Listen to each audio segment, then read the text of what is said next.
if you sat around a table and you said, right, what we need to do is we need to find some way of getting young people to see the world the way we want them to see it, so that by the time they become adults, they are completely following the reality we want them to believe in. Someone might say, well, they might not have it like, but you know the ideal thing?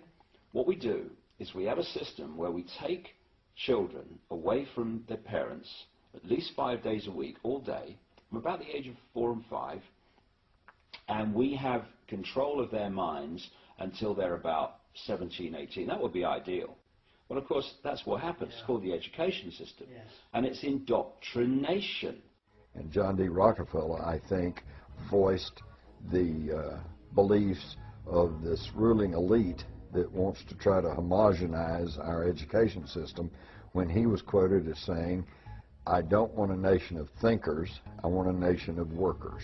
So I think the education system is not only pushing people into a socialized version of government, but also dumbing the individual down to the point to where he'll be a good worker in the factory, or he'll be a good worker in Silicon Valley. He may know a lot about but he is not going to have a classic education that would allow him to take all of the facets of the culture and the society and put it together and really form an intelligent opinion as to what's really going on and what might be in the best interest of the individual.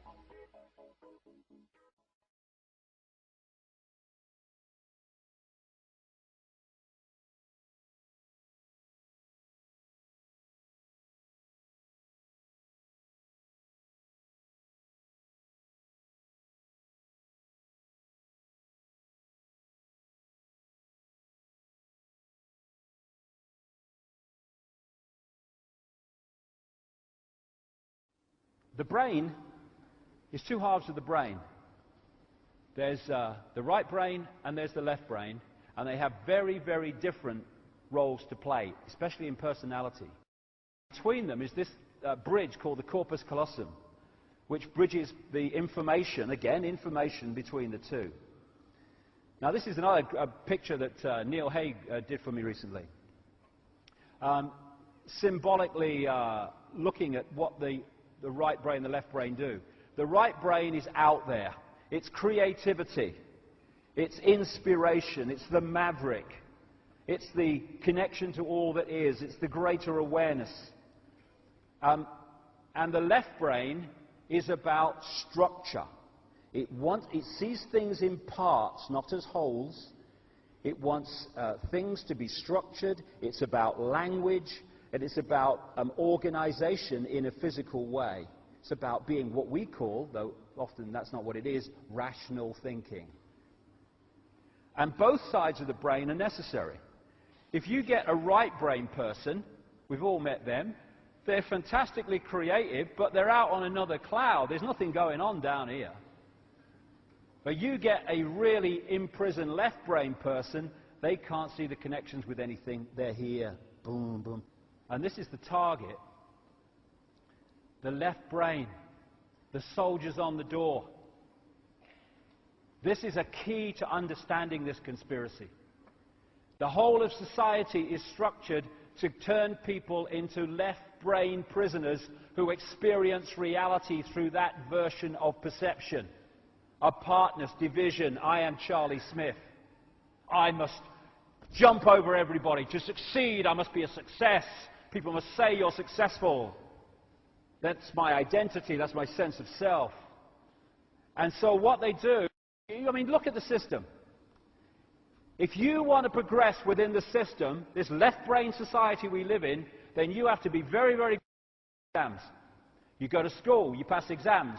And what are you doing in exams? You're taking information given to you, you're putting it in the left brain, you're holding it, you're regurgitating it out on an exam paper by telling the system what it's told you to believe. If you're very good at that, you go to university. If you're really good at that, you go to Oxford University or Cambridge or Yale or somewhere, unless you've got a few quid, in which case you go anyway, like George Bush.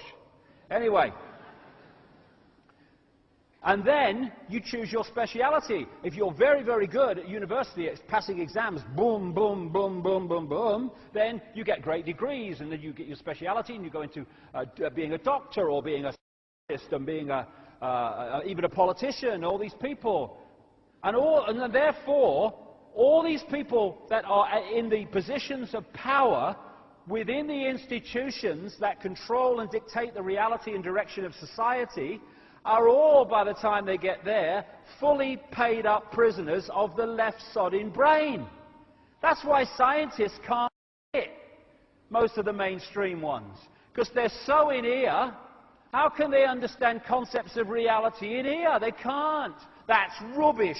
I can't see it, taste it, hear it, or feel it, so it can't exist. But it does. No, it can't exist. And I'm a scientist. I'm clever. And so, if you look at society, you'll see more as the months go on. You are looking at a society designed to put the centuries across the entrance to that. We become prisoners, and that prison is the prison of the left brain. That's what it is, essentially.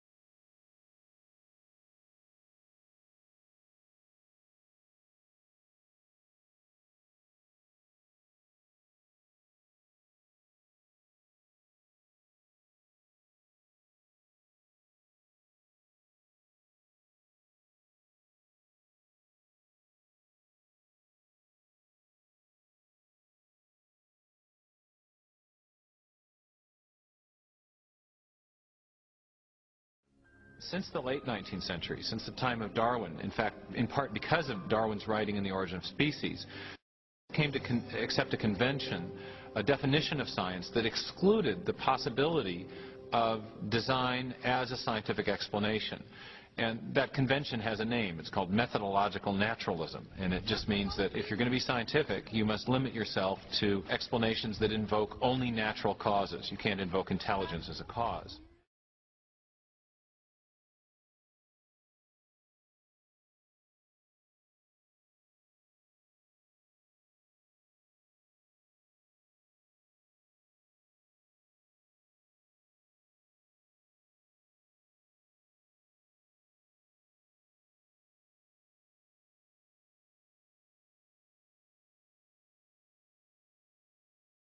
When we look at the current evidence, the evidence that keeps coming out in the media, we have to ask ourselves, is there an agenda behind it? And you have to realize these paleoanthropologists, if they're not making finds, they don't get research grants, they don't get their name in the paper, they don't get to publish. Nowadays in science it's publish or perish, and they have to have something, and when you're desperate, you've got to come up with something.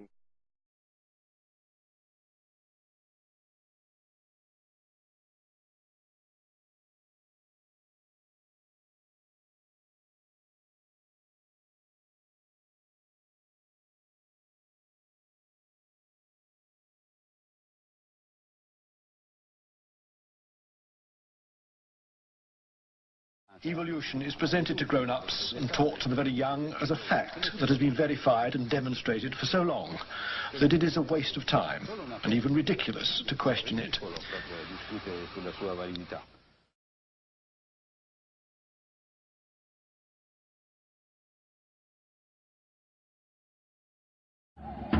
The only defense left to evolutionists against all these scientific facts is just one thing: propaganda. The baseless scenario of the human evolution is imposed on the public by means of imaginary drawings that appear in evolutionist publications. In these drawings, creatures with hairy bodies and simian features are decked out with overtones of human-like motifs. The given impression is that these half-man, half-ape transitional forms did live once. From time to time, drawings snapshots from the social life of these creatures are made. These misleading drawings are introduced in a particular sequence to engrave the scenario of the human evolution on the subconscious of society.